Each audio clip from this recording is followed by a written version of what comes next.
everyone, my name is Catherine and welcome to my channel, and today I wanted to do a story time video about the time that I was able to live on a ship for 4 months. And this is always a fun story to tell people, especially if they haven't heard of the organization that I was able to do this with. But basically, I was able to study abroad in undergrad for a semester in the spring of 2016 with Semester at Sea. When I found Semester at Sea at a study abroad fair at my university, it was one of those moments where I was like, I want to do this. And it just seemed too good to be true. I set sail in early January 2016. I flew from Seattle, which is where I live and went to school for undergrad, down to San Diego. So we had to go to Mexico and then we boarded.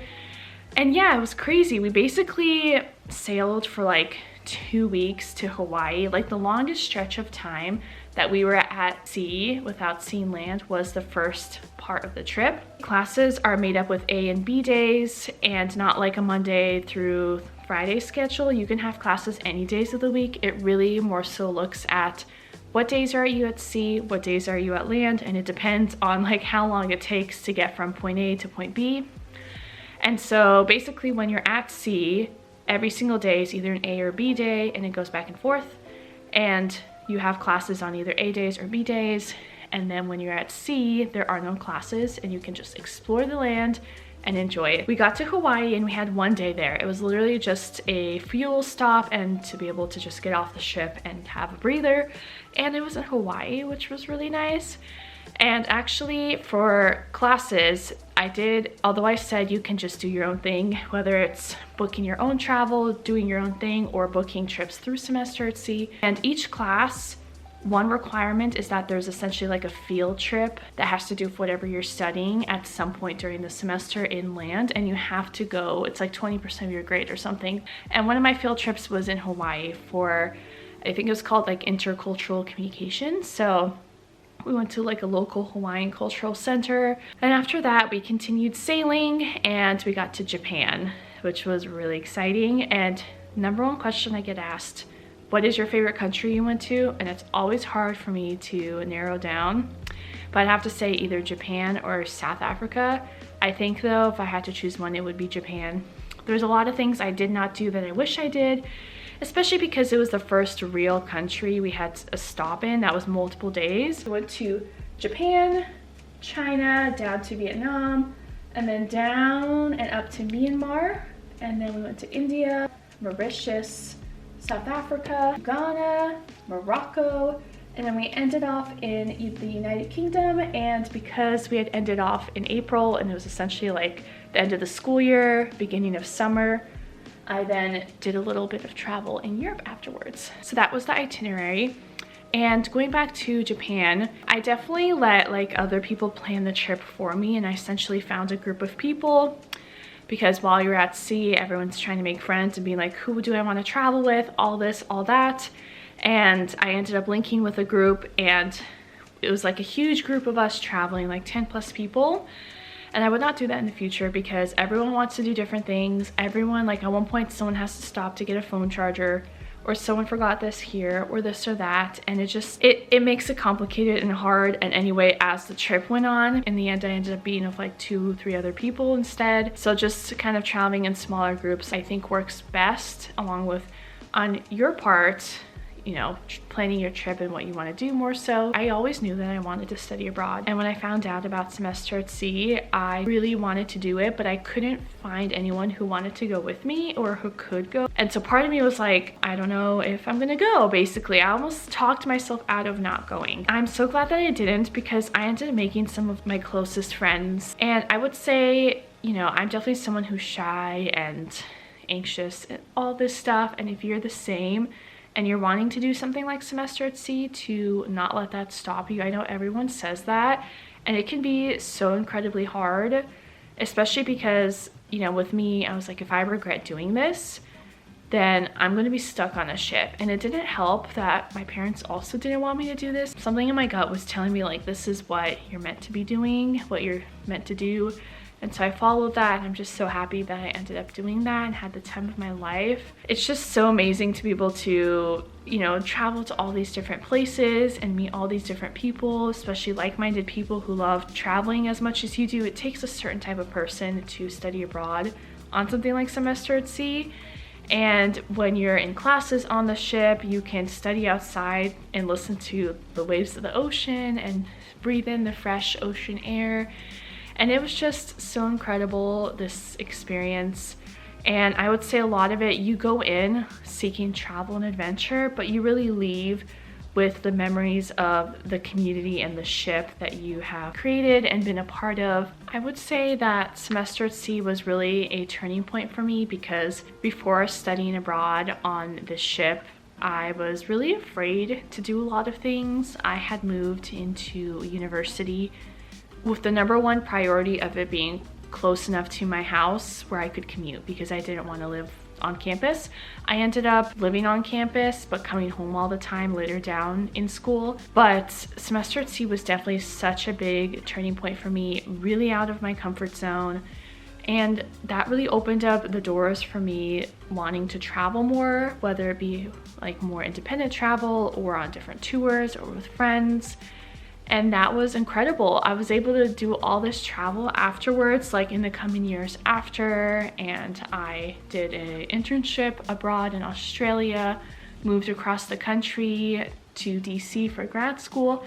And all of this wouldn't have been possible with the mindset that I had before semester at sea. I have like whole videos about like things I'm happy I did on semester at sea, things I regret doing or not doing. I wish I had packed less clothing, because you tend to wear kind of the same things. At least for me, generally I wear the same things over and over again. You buy clothes along the way. You end up wearing a lot of semester at sea merch anyway on the ship.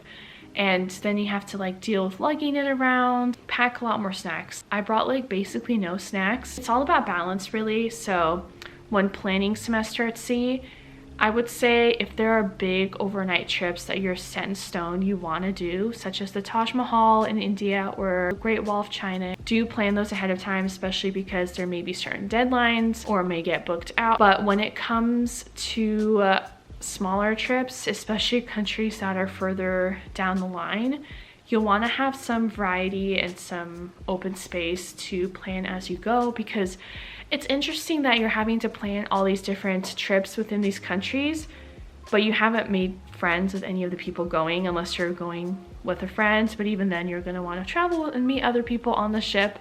And so you're like having to make friends as you're planning travel. So that can get a little tricky. So I would say maybe make more plans in like the first country or two, but not too much, because you'll be surprised how fast you make friends, because everyone on the ship is in the same literally boat as you, where they're looking to make friends. And so yeah, be able to have some open space so that you can plan trips with other people, and you won't be upset that you can't do a trip with a group of people that you really want to do because you've already got something booked that you made 2 months prior when you didn't know those people existed. So that's something else I would recommend as well. And just to really take it all in, live in the present moment, be grateful for it, and also document it. I've talked to multiple alumni and they've all told me, if you really, really want to do something like semester at sea, you'll make it work. Financially, mentally, whatever it is, you'll make it work. For me, most of it was mentally having to like get myself to do it. Actually, other people, they had to completely pay for semester at sea alone and were able to make it happen, from working like several part-time jobs to scholarships to grants to everything else, and or like getting a room that isn't as nice but is cheaper. Honestly, I can't remember the names of the classes I took off the top of my head, but I know I took 2 comms courses because I was a communications major. One in intercultural communication, one in global media, which ended up being the exact name of my graduate program I did later down the line. I took a class within just the sciences in general because I still had to take a science course for my gen eds, for my general electives.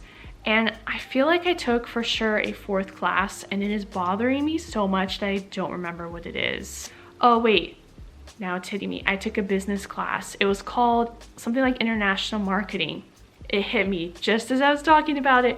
My minor was in business, so I needed a either elective or my general marketing requirement taken care of, and that's how I was able to do that. So yeah, so okay, 2 comms classes, 1 business, and 1 science for my general requirements. So those are the classes I took. Lots of hurdles, but finally when I was able to do it, it was so amazing. Game nights late into the night. There was practically no service when it came to having Wi-Fi. I would just leave my phone in the room because there's no point in it. I had no service. I couldn't text for my computer. Used Microsoft Word and all those programs to actually make my assignments. And then we had like a online portal to be able to send things or turn things in. And then we had access to like a handful of sites such as Washington Post, Wikipedia, and other things like that. I think it's gotten better, but that's what it was like when I went. And another tip I would have is, because it was kind of hard to plan for travel, Wikipedia and like there was like Wiki Travel or something like that available, which was amazing for planning trips, but it's not as thorough as the whole of the internet, right? So try to do as much planning as you can ahead of time. I know some people relied on friends or family back home to help plan for their travels, but as you can imagine, that'd be kind of complicated because they're doing the searches on behalf of you.